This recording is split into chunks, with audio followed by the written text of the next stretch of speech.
पुण्यात महिला संशोधकाची आत्महत्या छळप्रकरणी मार्गदर्शक अटकेत. पुण्यात पीएचडी करत असलेल्या 30 वर्षीय महिला संशोधक विद्यार्थिनीने संशोधन मार्गदर्शकाकडून होत असलेल्या कथित छळाला कंटाळून राहत्या घरी आत्महत्या केल्याची धक्कादायक घटना समोर आली आहे.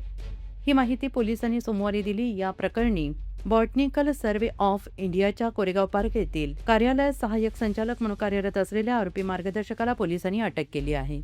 आणि या घटनेनंतर परिसरात खळबळ उडाली असून पोलिसांकडून अधिक तपास सुरू आहे.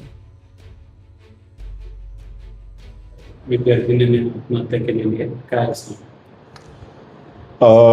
परवा दुपारी आम्हाला कॉल मिळाला होता की एक 27 वर्षाच्या महिलेने तिच्या राहत्या घरी स्वतः गळफास घेऊन आत्महत्या केलेली आहे. आमची टीम त्या ठिकाणी रवाना होऊन पुढील जी कायदेशीर प्रक्रिया असते ती आम्ही पार पाडलेली आहे. PM वगैरे झालेलं आहे त्या महिलेचं. आणि त्या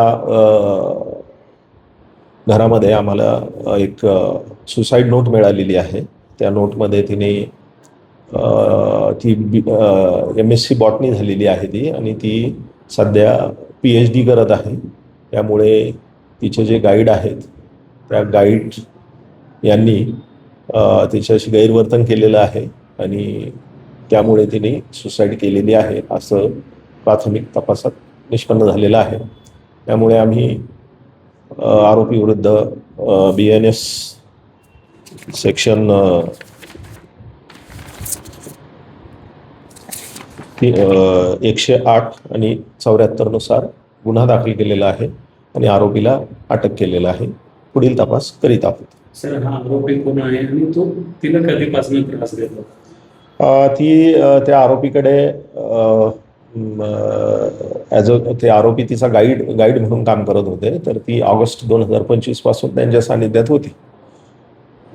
त्यानंतर ते जे गाईड आहेत ते बॉटनिकल सर्व्हे ऑफ इंडिया या ठिकाणी सर्व्हिस करतात आणि ते तिला मार्गदर्शन करत होते.